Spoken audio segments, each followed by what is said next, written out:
Halo, selamat siang. Kembali lagi dengan saya Wesley, dosen pengampu untuk mata kuliah Teknologi Keuangan. Topik yang sama, yaitu valuasi obligasi dan saham. Sebelumnya saya sudah menjelaskan valuasi tentang obligasi. Nah, sekarang saya akan menjelaskan valuasi untuk saham. Nah, kita langsung saja.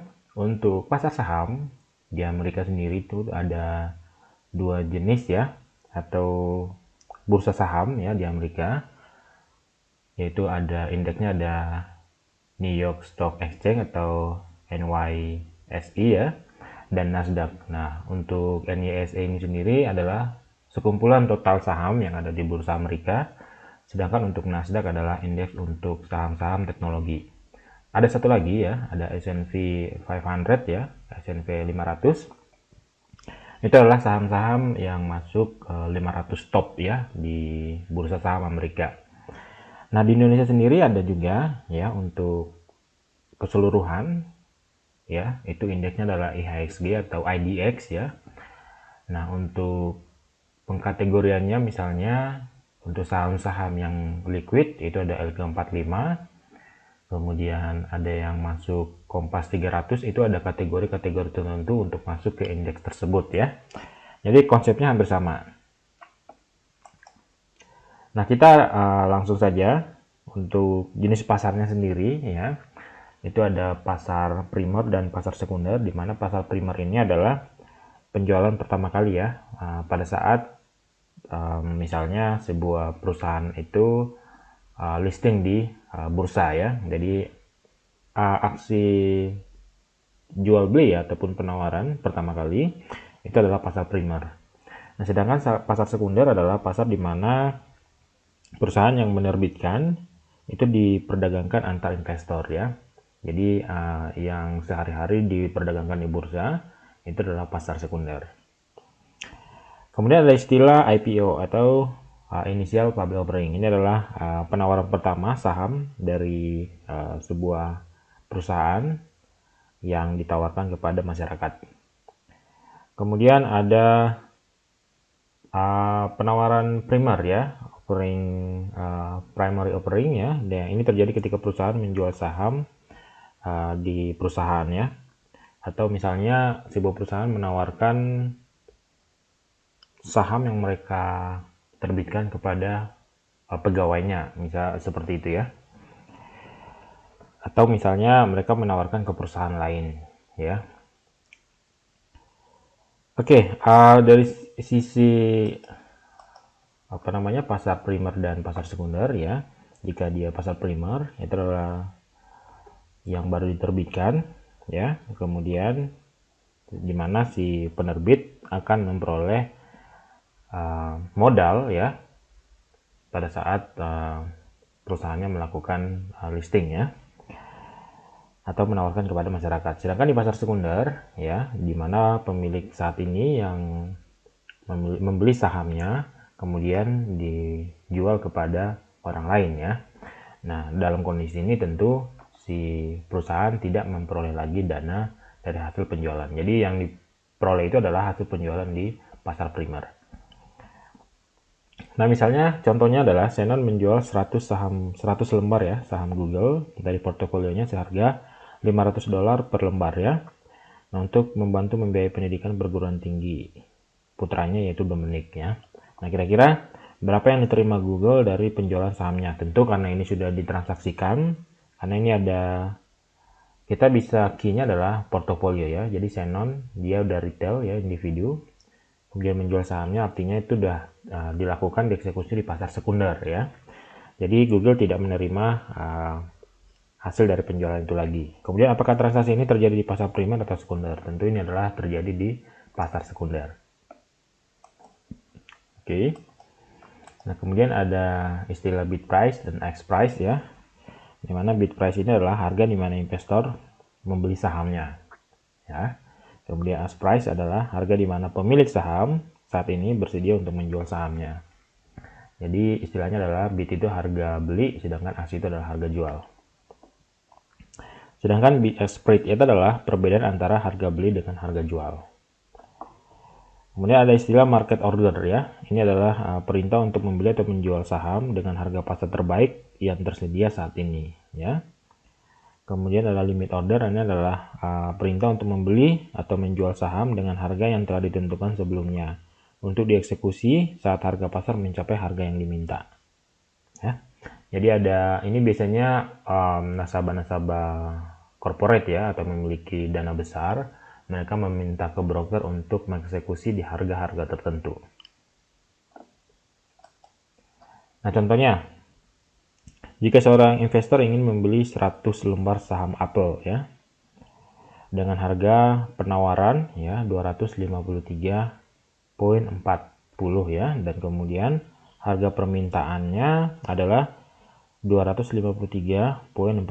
Nah, berapa banyak yang diharapkan investor untuk membayar saham tersebut? Nah, tentu kita harus melihat dari aspek mana dulu ya kan. Nah, ini kan dari sisi aspek Apple-nya ya. Karena mungkin ini pada kondisi dia IPO ya, menawarkan sahamnya kepada masyarakat. Nah, tentu karena mereka menjualnya di harga 253,48 dolar, tentu kita sebagai pembeli atau sebagai investor akan jika kita ingin memperoleh barangnya tentu di harga yang mereka ingin jual ya. Jadi tentu yang kita bayarkan adalah 253,48, yaitu sesuai harga yang diminta oleh Apple ya. Atau istilahnya Apple sebagai penjual tentu mau menjual sahamnya atau menawarkan sahamnya dengan harga yang lebih tinggi ya. Oke, kita ke terminologi. Nah, investor menggunakan sejumlah metode untuk menentukan kualitas suatu saham perusahaan ya.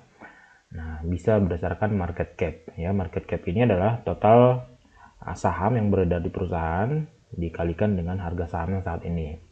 Jadi di Indonesia sendiri untuk market cap ini itu dikategorikan misalnya untuk big market cap, yaitu disediakan dengan blue chip ya, semisal saham Bank BCA, kemudian Indofood itu masuk ke dalam blue chip karena memiliki market cap yang paling tinggi lah di saham-saham yang ada di Indonesia ya. Jadi istilah blue chip itu berdasarkan market cap-nya. Kemudian ada price earning ratio ya, atau PE ratio atau PER istilahnya ya. Itu adalah harga saham terhadap laba per saham ya. Jadi ini adalah indikator untuk menentukan apakah harga saham tersebut saat ini sudah terlalu mahal atau masih murah gitu ya. Itu berdasarkan berapa keuntungan perusahaannya, kemudian kita bagikan dengan atau harga sahamnya dibagikan dengan berapa keuntungan perusahaannya ya. Kemudian ada istilah dividend yield-nya. Dividend yield itu adalah rasio pembayaran dividen dan harga saham ya. Memberitahu investor bahwa berapa banyak pendapatan dividen yang dapat mereka harapkan untuk setiap $1 yang diinvestasikan dalam saham. Jadi selain capital gain, yaitu volatility dari selisih pergerakan harga saham, juga ada imbal hasil atau penguntungan diharapkan yang bersumber dari dividen ya. Jadi itu perbedaan antara saham dengan obligasi. Nah, kita ke contoh. Nah, sekarang kita mempertimbangkan untuk berinvestasi di perusahaan yang sahamnya saat ini dijual di harga $50 per lembar.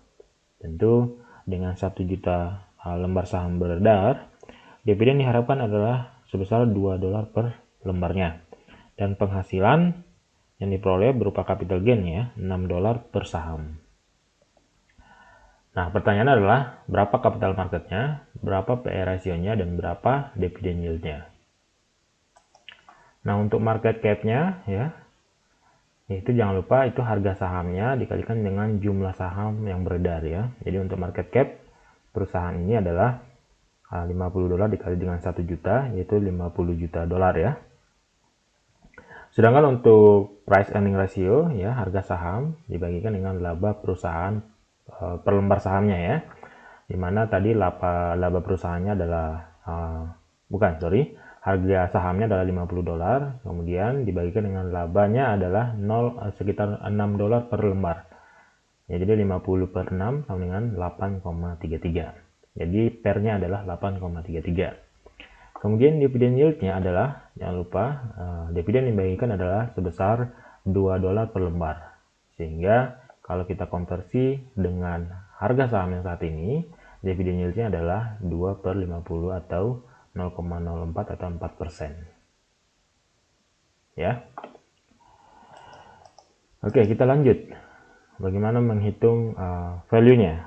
Nah, ada istilah yang namanya book value. Nah, book value itu adalah kekayaan bersih perusahaan menurut neraca.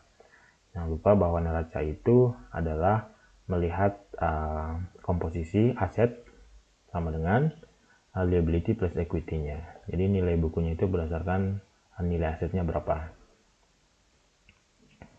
Kemudian nilai likuidasi ya, yaitu hasil bersih yang dapat direalisasikan dengan menjual aset perusahaan dan melunasi kreditornya ya.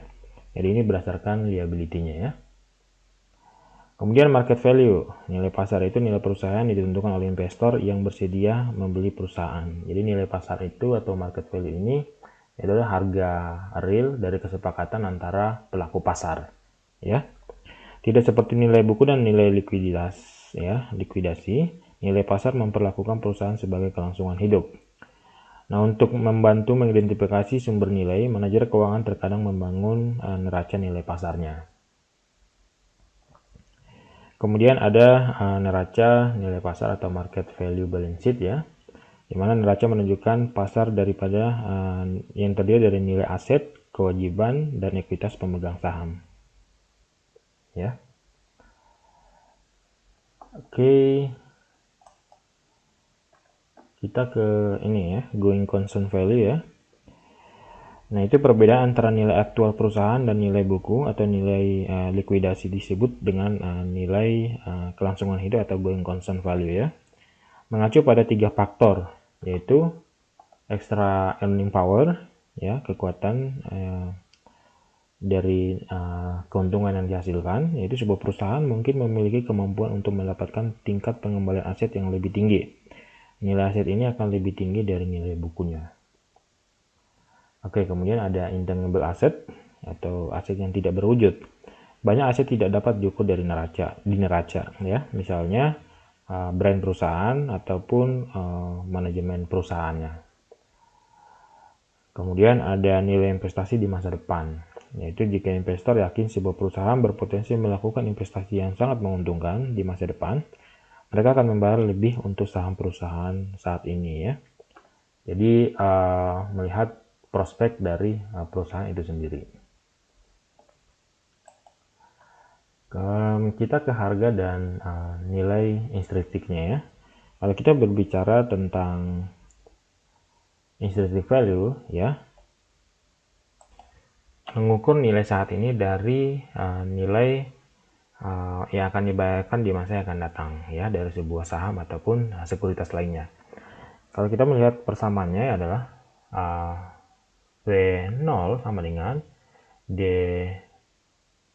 IV1 ditambah dengan V1 dibagi dengan 1 plus R, di mana V0 ini adalah intrinsic value-nya, kemudian DIV ini adalah dividen intrinsic value-nya mungkin ya, kepanjangannya, atau dividen yang dibayarkan. Kemudian P1 adalah harga sahamnya ya. Kemudian R itu adalah tingkat discount rate dari expected return yang diharapkan ya. Kita langsung ke contoh untuk mengidentifikasinya. Nah, di sini ada sebuah contoh di mana ada nilai intrinsik dari sebuah saham ya. Kemudian berapa nilai intrinsik dari sebuah saham jika dividen yang diharapkan adalah sebesar $2 per lembarnya, dan harga yang diharapkan dalam 1 tahun setelah dari sekarang ya adalah $35 per lembarnya. Nah, asumsikan tingkat diskonto ataupun diskon rate-nya adalah 10% ya. Jadi untuk mencari berapa nilai intrinsic value dari saham tersebut adalah dividennya adalah $2, kemudian ditambahkan dengan harga setelah 1 tahun ya, setelah pembagian dividen adalah $35 dibagi dengan 1 plus diskon rate-nya 1.1, sehingga nilai intrinsic value dari saham itu adalah $33.64 untuk saat ini. Oke, nah bagaimana mencari expected return ya? Expected return sama dengan dividen yang akan dibagikan ditambahkan dengan harga saham setelah satu periode tertentu ya. Ini kalau kita berbicara 1 tahun ya. Kemudian dikurangi dengan harga saham saat ini dibagi dengan harga saham saat ini. Oke, kita langsung ke contoh. Nah, sebuah perusahaan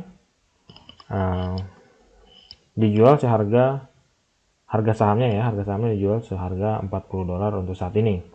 Dan kemudian dividen yang ditawarkan per saham adalah $3 dan pengembalian diharapkan adalah sebesar 12%.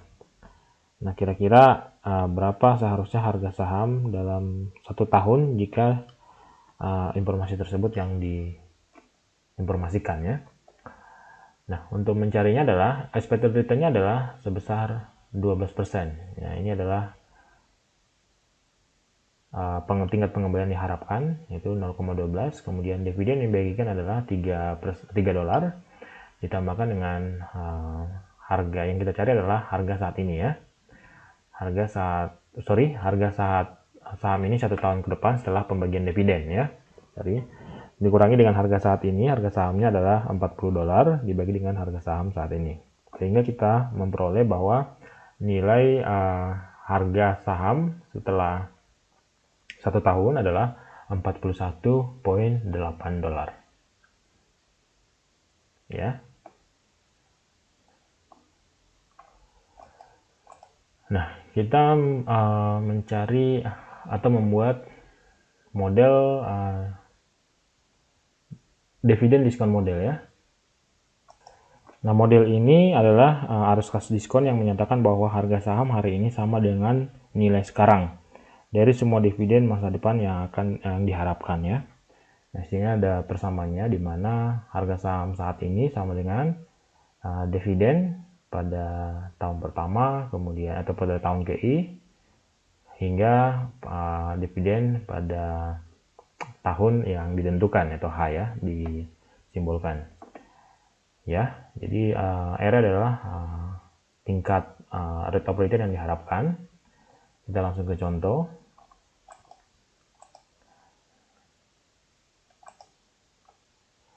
Nah, untuk dividen diskon model ini ada tiga macam ya.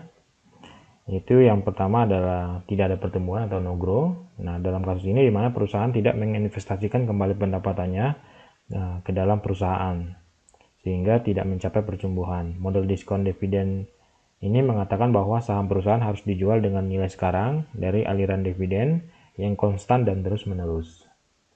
Jadi contohnya misal berapa harga saham yang seharusnya jika dividen diproyeksikan sebesar $5 per lembar dengan tingkat diskonto ya 10% dan pertumbuhan 0% ya, sehingga akan diperoleh harga saham seharusnya adalah $50 ya. Kemudian model yang kedua adalah dengan pertumbuhan konstan ya. Nah, di sini versi model diskon dividen di mana dividen tumbuh pada tingkat yang konstan atau juga dikenal sebagai model pertumbuhan Gordon ya. Nah, contoh untuk persamanya adalah harga saham saat ini sama dengan dividen yang dibagikan dibagi dengan tingkat diskonto ataupun rate of return yang diharapkan dikurangi dengan tingkat pertumbuhannya.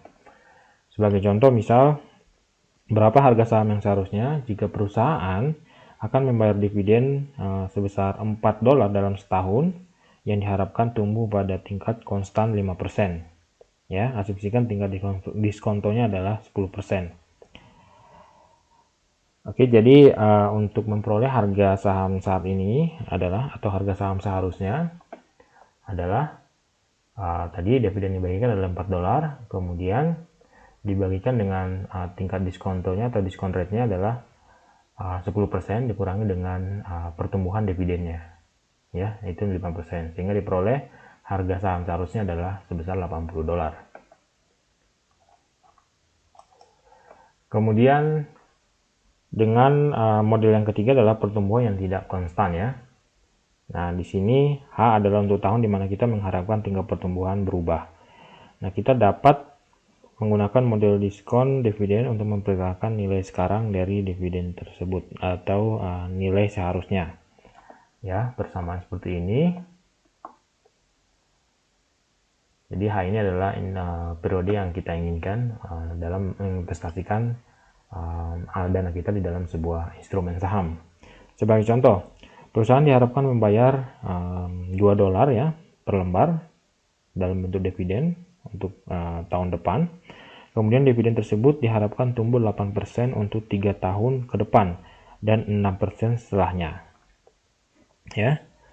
Jadi dengan tingkat diskon rate ya 10%. Nah, berapakah harga saham untuk saat ini ya, atau P0 ya, atau harga saham seharusnya?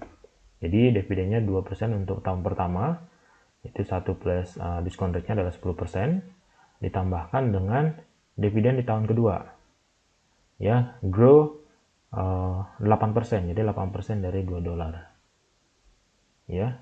Kemudian grow lagi, jadi untuk 3 tahun selanjutnya grow 8%, jadi 8% dikalikan ini, 8% dikalikan ini ditambahkan dengan dividen tahun sebelumnya. Yang berbeda adalah setelah tahun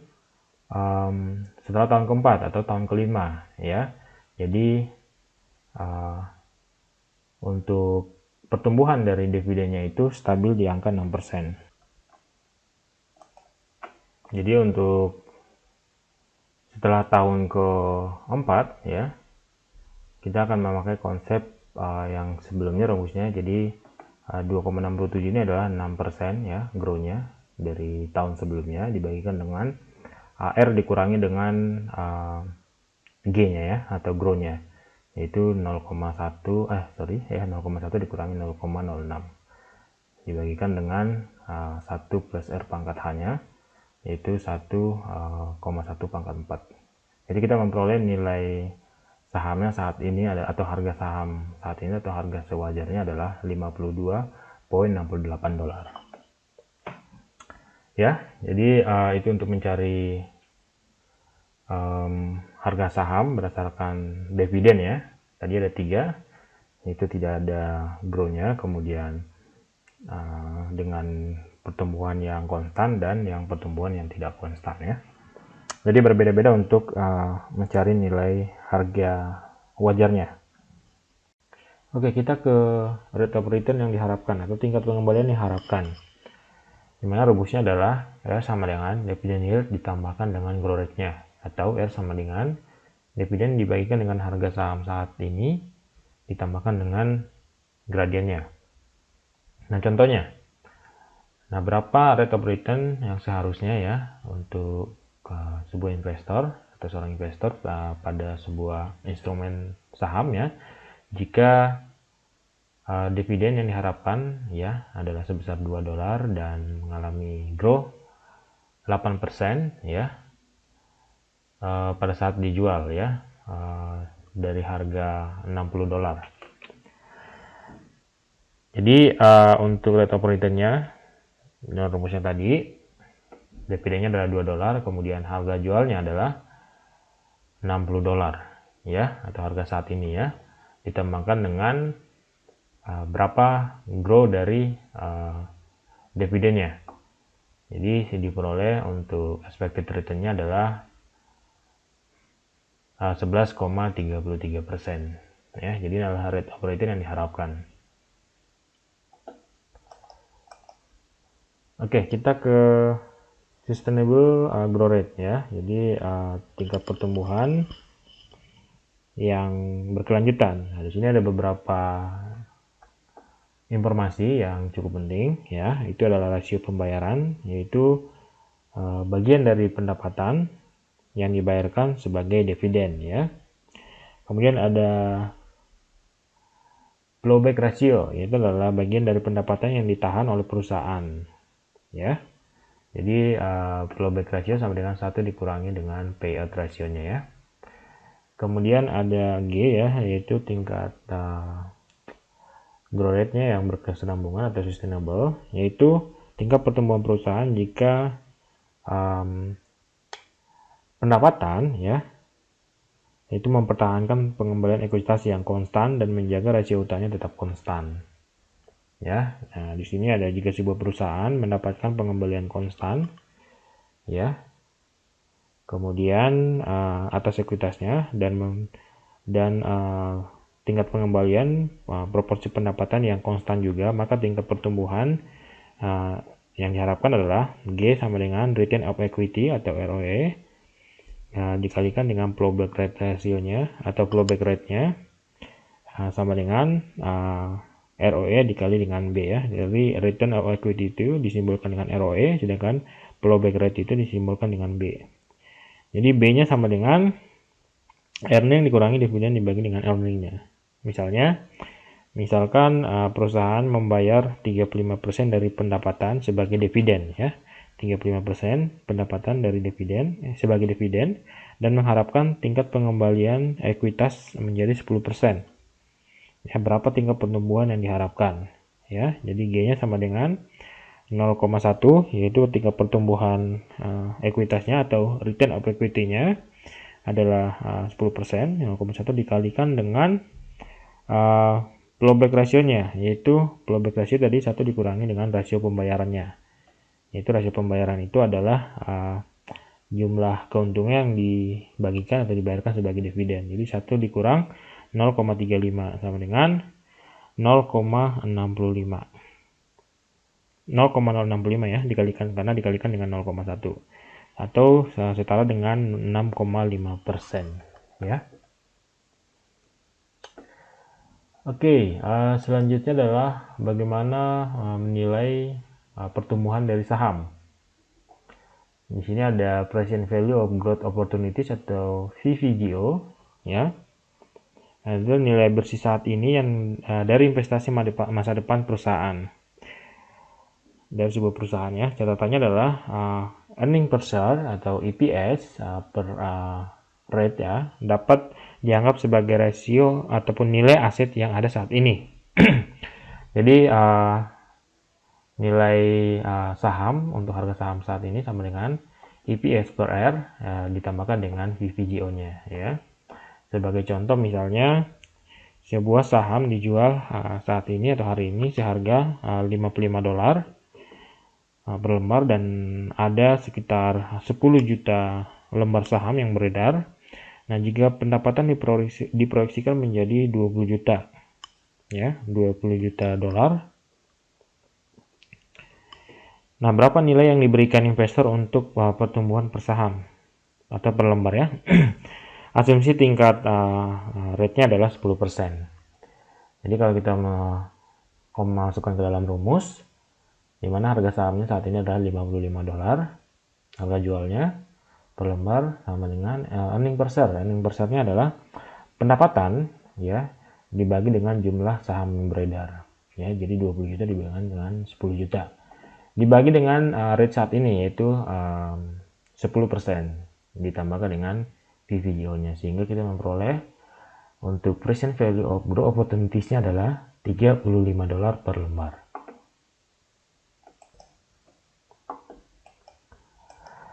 Nah, untuk metode analisis yang paling umum ya di pasar saham ada dua hal yang dilakukan, yaitu analisis teknikal dan analisis fundamental. Di mana teknikal ini investor atau pelaku pasar mencoba untuk mengidentifikasi saham apakah masuk ke dalam kategori under value atau over value dengan mencari pola pergerakan harga saham dari masa harga saham sebelumnya atau pola atau histori harga saham sebelumnya ya. Jadi ini biasanya teknikal itu dalam bentuk chart ya. Kemudian nanti inilah yang akan diukur kira-kira posisinya murah atau mahal. Nah, untuk analisis yang lain yang umum digunakan adalah analisis fundamental ya. Analisis fundamental ini itu mencoba menemukan kira-kira harga saham itu masuk kategori murah atau mahal dengan menganalisis informasi fundamental. Nah, misalnya informasi fundamental ini adalah berkaitan dengan kinerja perusahaan. Nah, kira-kira prospek kedepannya seperti apa? Atau bisa kita simpulkan bahwa untuk analisis fundamental ini mereka melihat atau acuannya itu adalah laporan keuangan perusahaan. Oke, untuk teknikal sendiri, kebanyakan memang bahwa beberapa analisis yang kita gunakan ya di analisis teknikal sendiri ada beberapa analisis lagi. Misalnya kita menggunakan yang namanya moving average, kemudian ada yang menggunakan stokastik, ada yang menggunakan indikator yang lainnya. Tentu banyak indikator yang bisa digunakan. Nah, sebenarnya dengan proses ini ya, bahwa mereka mencoba mencapai keuntungan yang superior dan mengeksploitasi untuk membentuk harga. Nah, untuk technical analysis ini sebenarnya digunakan untuk periode yang singkat ya, atau istilahnya dengan jangka pendek atau short term. Nah, kendalanya bahwa dari survei yang dilakukan bahwa ternyata tidak ada yang memberikan imbal hasil atau tingkat keuntungan yang dominan pada indikator-indikator tertentu gitu, bahwa semuanya sebenarnya sama, tidak ada yang diunggulkan misalnya salah satu indikator tertentunya. Jadi ini hanyalah sebuah pola random ya untuk menguji atau membentuk harga sehingga orang cenderung akan terpengaruh untuk membeli saham tersebut. Nah, ini ada hasil ya dari NYCI ya, bahwa dari tahun 1970 sampai tahun 2010 bahwa tidak ada pada area-area tertentu itu akan memberikan return yang lebih bagus. Jadi ternyata semuanya seragam gitu. Jadi tidak ada area-area yang dominan. Kemudian fundamental ya, sama tadi bahwa analis fundamental ini itu berdasarkan kinerja dari sebuah perusahaan. Nah, oleh karena itu saat ini memang sudah banyak analisis-analisis fundamental yang sudah kompeten gitu. Nah, kira-kira impact-nya apa nih ke market kalau sudah banyak analisis fundamental yang berbakat dan kompetitif. Nah, tentu ini akan memberi sentimen positif ya kepada pasar tentunya. Karena untuk fundamental ini sendiri, ini memang targetnya jangka panjang, ya. Sehingga kalau orientasinya jangka panjang, cenderung saham ataupun pasar saham tersebut akan lebih stabil, ya. Jadi arahnya ke sana, ataupun impactnya akan lebih cenderung ke sana, ya. Nah, kemudian kita ke hipotesis efisiensi market, ya. Nah, efisiensi market itu adalah kondisi pada saat semua informasi sudah tersedia. Jadi semakin informasi tersebut bisa menyentuh semua pelaku pasar, nah maka pasarnya juga akan semakin efisien. Ya. Nah, ukurannya apa? Ya, ada 3 macam, yaitu di mana efisiensi tersebut dianggap lemah, kemudian semi strong dan kuat. Nah, efisiensi itu dianggap lemah itu pada saat bahwa informasi hanya tersedia dari harga sebelumnya, atau lebih merujuk pada harga ataupun histori harga pada periode sebelumnya, ya. Jadi tidak menggunakan indikator yang lain. Nah, kemudian dikatakan semi strong kalau sudah ada elaborasi ataupun gabungan ya, ada informasi dari histori harga sebelumnya dan juga ada informasi umum yang tersedia. Nah, kemudian yang terakhir adalah di mana dikatakan efisiensi tersebut kuat ya jika informasi pasar ataupun semua informasi yang menyangkut pasar itu semuanya sudah tersedia.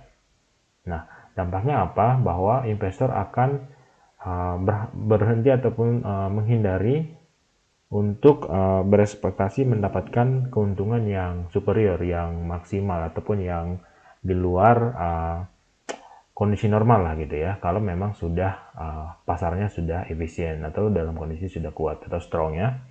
Jadi lebih ke hipotesis ini tergantung dari informasi yang tersedia.